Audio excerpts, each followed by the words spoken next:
आज का प्रोजेक्शन है टाउन्स प्रोजेक्शन, जिसे हाफ एक्सियल प्रोजेक्शन भी कहते हैं।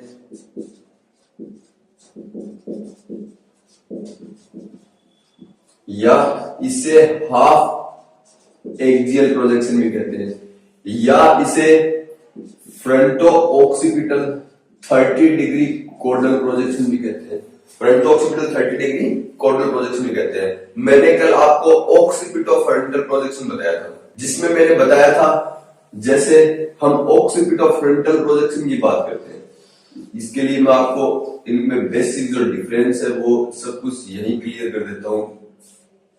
ये पेशेंट सुपाइन लेटा है, ठीक है। इसके अंदर मैंने आपको बताया था फ्रंटो ऑक्सीपिटल के अंदर सभी एंगल क्रेनियल देते हैं। ये था फ्रंटो ऑक्सीपिटल। इसके बाद में ये था फ्रंटो ऑक्सीपिटल 10 डिग्री, ये था फ्रंटो ऑक्सीपिटल 15 डिग्री, और ये था फ्रंटो ऑक्सीपिटल 20 डिग्री। इसी तरह से मैंने आपको ऑक्सीपिटो फ्रंटल प्रोजेक्शन भी बताया था, जिसमें मैंने आपको बताया था कि पेशेंट को हम इस तरह से इरेक्ट पोजीशन में या प्रोन पोजीशन में ले सकते हैं, इरेक्ट पोजीशन में लगाते हैं। पीए प्रोजेक्शन के अंदर हम पेशेंट को एडजस्ट करते हैं। एमएसपीओ कैसेट के परपेंडिकुलर रखते हैं, ओम लाइन कैसेट की परपेंडिकुलर होती है। इसमें मैं बताया था आपको ऑक्सीपिटो फ्रंटल के अंदर ये था ऑक्सीपिटो फ्रंटल, और ऑक्सीपिटो फ्रंटल में सारे एंगुलेशन हम कोडल देते हैं। तो ये क्या था, occipito frontal 10 degree, occipito frontal 15 degree और ऑक्सीपिटो फ्रंटल 20 डिग्री। और इनके आधार पे मैंने आपको बताया था कि जो पिट्रस रिज होती है वो पिट्रस रिज कहां पर होती है, आई ऑर्बिट के ऊपर स्थित होती है। ये मैंने आपको बताया था। इसके बाद में आज हम पढ़ रहे हैं towns projection and reverse towns projection. ये कैसे होंगे, ये इन्हीं दोनों से रिलेटेड इसकी पोजीशन है। देखो फ्रंटो ऑक्सीपिटल में सारे एंगल क्रेनियल देते हैं, लेकिन अगर हम 30 डिग्री कोडल एंगुलेशन दे फ्रंटो ऑक्सीपिटल में 30 डिग्री कोडल एंगुलेशन दे, तो ये क्या कहलाएगा, ये टाउन्स प्रोजेक्शन कहलाएगा। ये क्या कहलाएगा, टाउन्स प्रोजेक्शन कहलाएगा। ऑक्सीपिटो फ्रंटल में सारे एंगल कोडल देते हैं, लेकिन अगर हम 30 डिग्री क्रेनियल एंगुलेशन दे इसमें ऑक्सीपिटो फ्रंटल में, तो ये क्या कहलाएगा, रिवर्स टाउन्स प्रोजेक्शन कहलाएगा। ये रिवर्स टाउन्स प्रोजेक्शन कहलाएगा। तो ये बेसिक डिफरेंस है जो occipito frontal, fronto occipital, towns projection and reverse towns projection. चलो तो अब हम चलते हैं टाउन्स प्रोजेक्शन के ऊपर। तो टाउन्स प्रोजेक्शन में सबसे पहले है पोजीशन ऑफ पेशेंट।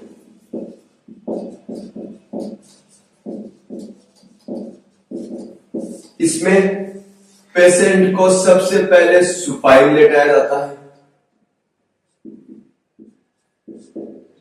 और सुपाइन इस तरह से लेटाया जाता है कि इसे हम इरेक्ट पोजीशन में भी कर सकते हैं और सुपाइन पोजीशन में भी कर सकते हैं। तो इस पेशेंट को इस तरह से लेटाया जाता है कि उसका मीडियन सैजिटल प्लेन कैसेट के परपेंडिकुलर हो और मीडियन सैजिटल प्लेन कैसेट के मिड लाइन के कोइंसिडेंट हो, यानी एमएसपी हो वो मिड लाइन के ऊपर हो, उसके संपाती हो।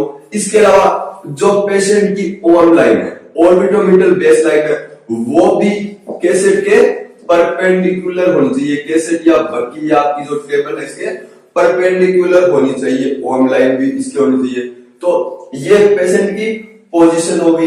इसके बाद में है centering and direction of x-ray beam. इसके लिए कोलिमेटेड वर्टिकल एक्सरे बीम काम में ली जाती है और एक्सरे बीम को 30 डिग्री कोडल एंगुलेशन दिया जाता है। एक्सरे बीम को क्या जाता है, 30 डिग्री कोडल एंगुलेशन दिया जाता है। सेंटरिंग पॉइंट इसका फ्रंटल बोन के ऊपर रखा जाता है। एक्सरे बीम को आईज के ऊपर कोलिमेटेड रखा जाता है। किस तरह से क्या जाता है, ये मान लो आपका ऑर्बिटर, आई ऑर्बिट है, तो एक्सरे फील्ड का जो जो एक्सरे फील्ड है उसका अपर बॉर्डर यहाँ पर जो सुपीरियर ऑर्बिटल मार्जिन है यहाँ तक रखा जाता है ताकि आईज को रेडिएशन के डोज से बचाया जा सके। और इसका जो लोअर बॉर्डर है एक्सरे बीम का, इसको इस तरह से रखा जाता है कि क्रेनियम का वर्टेक्स इसके अंदर इंक्लूड हो। पोस्टीरियर पैराइटल बोन है वो कंप्लीटली इस रेडियोग्राफ के अंदर इसके अंदर इंक्लूड होनी चाहिए। इसके अलावा जो दोनों साइड की जो स्किन मार्जिन है स्कल की वो भी इस फील्ड के अंदर इंक्लूड होनी चाहिए। तो ये एक्सरे बीम का जो direction and centering of x-ray beam है 30 डिग्री कोडल एंगुलेशन इसके अंदर दिया जाता है जिसे हम टाउन्स प्रोजेक्शन या हाफ एक्सियल प्रोजेक्शन या फ्रंटो ऑक्सीपिटल 30 डिग्री कोडल भी बोलते हैं। इसके बाद में है इसके अंदर इमेज कैरेक्टरिस्टिक्स।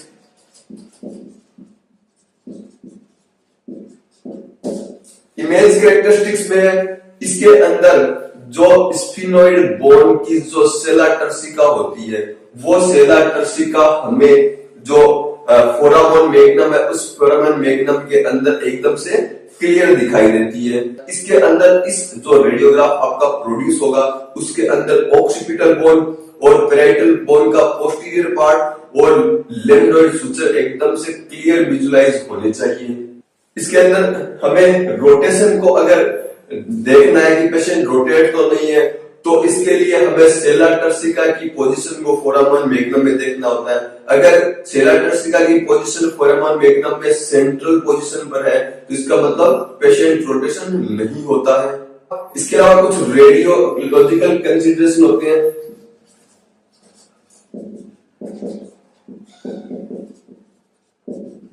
सबसे पहले फोरामन मैग्नम के अंदर सेला टर्सिका होती है वो सेंट्रल होनी चाहिए जिससे हमें क्लियरली विजुलाइज होनी चाहिए और हम इसका रोटेशन को भी इससे डिटेक्ट कर सकते हैं। इसके अलावा जाइगोमा होती है जो जाइगोमेटिक बोन होती है वो इसमें वेल डेमोन्स्ट्रेटेड होती है, एकदम अच्छे से दिखाई देती है। अगर जाइगोमा में कोई फ्रैक्चर दिखता है तो वो हमें फेशियल इंजरी का इंडिकेशन होता है, फेशियल इंजरी को इंडिकेट करता है।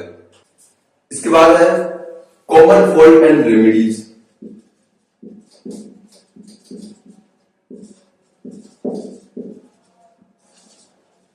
अगर आपका बीम एंगुलेशन अंडर एंगुलेशन है मतलब आपको तो ऑप्टिमम बीम एंगुलेशन देना चाहिए जैसे 30 डिग्री देना चाहिए था लेकिन पेशेंट अगर अपने हेड को रेज या डाउन नहीं कर सके, चिन को डाउन या रेज नहीं कर पाए उस कंडीशन के अंदर अंडर जो एंगुलेशन रह जाता है 30 डिग्री से कम तो उसमें क्या होता है उसमें फोरामन मैग्नम होता है वो क्लियरली जो डेमोन्स्ट्रेट नहीं होता।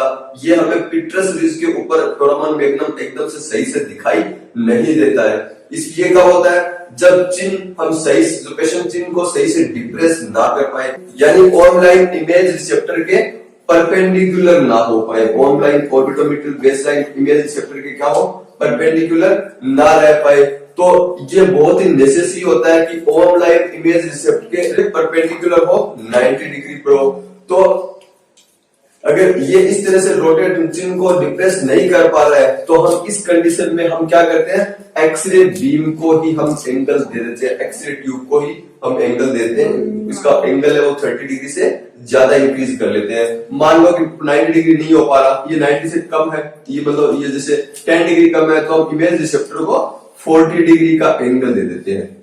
इसके अलावा अगर ओवर एंगुलेशन हो जाए, ओवर एंगुलेशन मतलब जो ऑर्म लाइन है वो 90 डिग्री से ज्यादा हो तो इस कंडीशन में क्या करते हैं पोस्टीरियर आर्च ऑफ जो एटलस बोन होता है वो हमें क्लियरली विजुलाइज फोरामन मैग्नम के अंदर वो हमें विजुलाइज होने लग जाती है। तो उस कंडीशन में जब एंगुलेशन ज्यादा होगा तो जो सर्वाइकल की फर्स्ट वर्टिब्री है उसका जो एटलस है उसका जो पोस्टीरियर आर्च होगा वो हमें फोरामन मैग्नम के अंदर दिखाई देगा।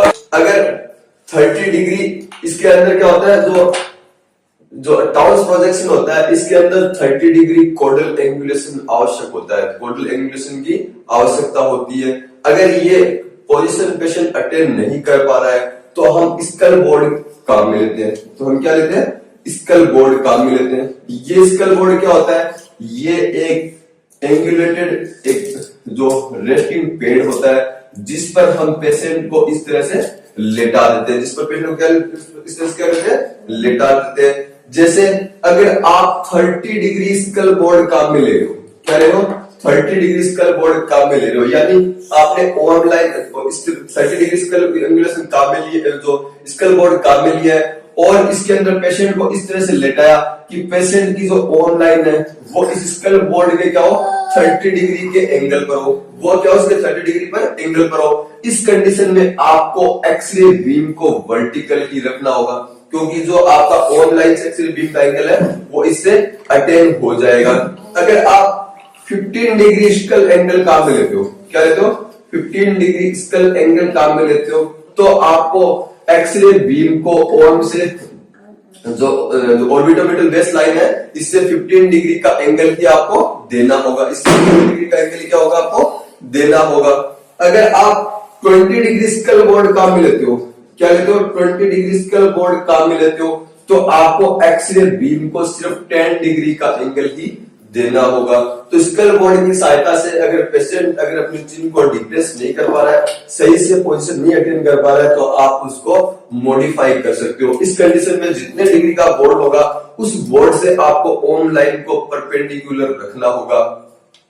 इसके अलावा एक मॉडिफाइड हाफ एक्सियल प्रोजेक्शन भी होता है, जिसमें क्या होता है सर, 1998 में इसको डेंटल नामक साइंटिस्ट डेंटल ने बताया था इसको। इसके अंदर क्या होता है, इसके अंदर ये बताया था कि पेशेंट जिस कंडीशन में लेटा है उससे 25 डिग्री कोडल एंगुलेशन दिया जाता है। इसमें एक्सरे बीम को कोलिमेट नहीं किया जाता, सेंटरिंग पॉइंट इसके अंदर आई, और इसके अंदर क्या होता है, आई और जो थायराइड होती है उसके इरेडिएशन को अवॉइड किया जाता है, उनके ऊपर रेडिएशन डोज को कम रखा जाता है। इसमें सेंट्रल रे को ही ऑन प्लेन से 25 डिग्री रखा जाता है। क्या रहता है, जो एक्सरे बीम होती है उसको कोलिमेटेड नहीं करते, जो सेंट्रल बीम होती है उस सेंट्रल बीम को हम क्या करते हैं, 25 डिग्री का एंगल इस तरह से देते हैं कि एक्सरे बीम का जो सुपीरियर पार्ट, ऊपर वाला पार्ट है, वो ऊपर वाला पार्ट जो सुपीरियर ऑर्बिटल मार्जिन है उस पर रहे, और पीछे पेराइटल बोन, वो सारी बोन के अंदर इंक्लूड हो। इसके अलावा पेराइटल बोन के अलावा जो लेटरल स्कल मार्जिन है वो भी हम एक्सरे के अंदर इंक्लूड करते हैं। तो ये आपका टाउन्स प्रोजेक्शन या हाफ एक्सियल प्रोजेक्शन कंप्लीट है।